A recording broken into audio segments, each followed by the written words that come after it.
Mr. White dropped it back into his pocket and invited his friend to the table. In the busyness of supper, the paw was partly forgotten, and afterwards the three sat listening with great interest to more of the soldier's adventures in India.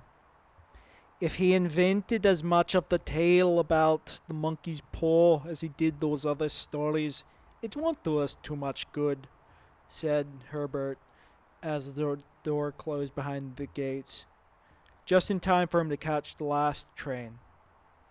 Did you pay him anything for it, father? Inquired Miss White.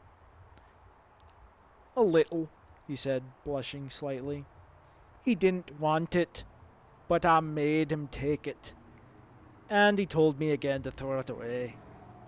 Not likely, said Herbert with pretend horror. Why, we're going to be rich and famous and happy. Wish to be an emperor, father, to begin with. Then you can't be nagged. He darted around the table, pursued by the insulted Mrs. White, armed with a dish towel.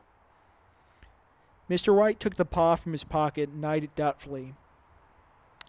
I don't know what to wish for, and that's a fact, he said slowly. It seems to me I've got all I want. If you could pay off the house, you'd be quite happy, wouldn't you? Said Herbert, with his hand on his shoulder. Well, wish for $2,000 then. That'll just do it. His father, smiling in some embarrassment at what he was doing, held up the paw. His son, with a solemn face, but a comical wink at his mother, sat down at the piano and struck a few impressive chords.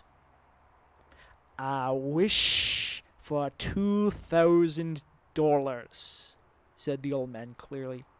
A fine crash from the piano greeted the words, interrupted by a shuddering cry from the old man. His wife and son ran toward him. It moved, he cried, with a glance of disgust at the object as it lay on the floor. As I wished, it twisted in my hand like a snake. Well, I don't see the money, said his son as he picked it up and placed it on the table, and I bet I never shall. It must have been your imagination, father, said his wife, watching him anxiously. He shook his head. Never mind, though. There's no harm done. But it gave me a shock all the same. They sat down by the fire again, while the two men finished their pipes. Outside, the wind was higher than ever, and the old man jumped nervously at the sound of a door banging upstairs. A silence unusual and depressing settled upon all three. It lasted until the old couple started up to their room for the night.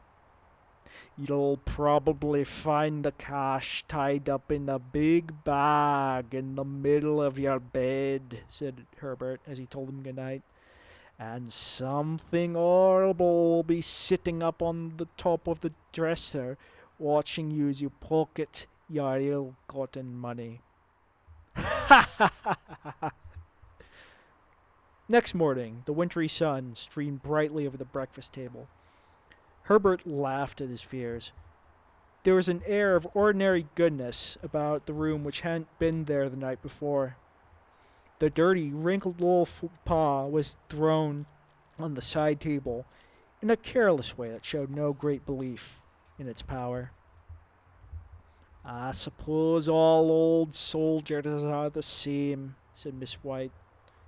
The idea of our listening to such nonsense. How could wishes be granted in these days? And if they could, how could $2,000 hurt you, father? It might drop on his head from the sky, said Herbert, chuckling. Mother said the things happened so naturally, said his father, that you might think it was a coincidence. Well, don't use up all the money before I come back, said Herbert as he rose from the table. I'm afraid it'll turn you into a mean, greedy man, and we shall have to send you away. His mother laughed and, following him to the door, watched him down the road. Returning to the breakfast table, she made some gentle fun of her husband's wish of the night before. This did not prevent her from hurrying to the door when the mailman knocked. And when all that arrived was bills, she referred with some irritation to retired sergeant majors who drink too much. Herbert will have some more of his funny remarks, I expect, when he comes home, she said as they sat at dinner. No doubt, said Mr. White, pouring himself out some beer. But just the same, the thing moved in my hand. That I'll swear to. You thought it did, said the old lady soothingly. I say it did, replied the other. There was no thought about it. I just... What's the matter? His wife made no reply. She was watching the mysterious movements of a man outside. Staring at the house in an undecided fashion, he appeared to be trying to make up his mind whether to enter. With the $2,000 still on her mind, she noticed that the stranger was well dressed and wore a brand new silk hat. 3 times he paused at the gate and then walked away again. The 4th time he stood with his hand upon it and then flung it open and walked up the path. Mrs. White hurriedly untied the strings of her apron and hid beneath the cushion of her chair. She brought the stranger, a nervous-looking man, to the room. He didn't seem able to look directly at Mrs. White. As the old lady apologized for the untidiness of the room and her husband's old coat, which he usually wore just for gardening, the man just stood there.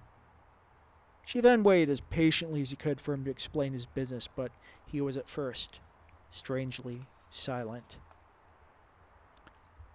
I was asked to come see you, he said at last, and stooped and picked a piece of cotton from his trousers. I'm from the Ma and Megan's company. The old lady looked startled. Is anything the matter? She asked breathlessly. Has anything happened to Herbert? What is it? What is it? Her husband interrupted. There, mother, he said hastily. Sit down and don't jump to conclusions. You haven't brought bad news, I'm sure, sir. And he eyed the other hopefully.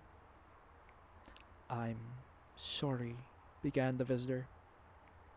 Is he hurt? Demanded the mother. The visitor nodded.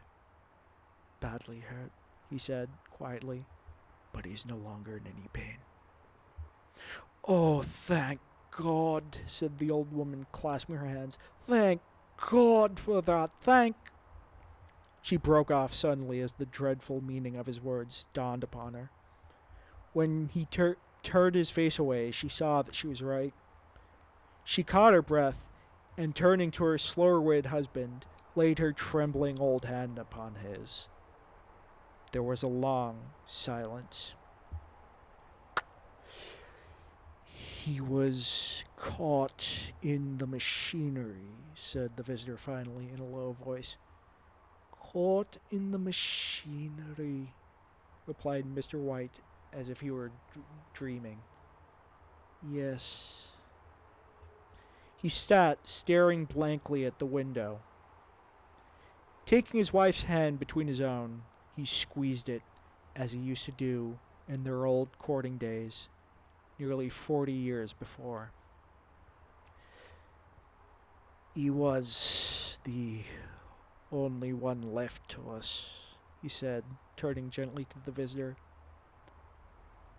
It is hard,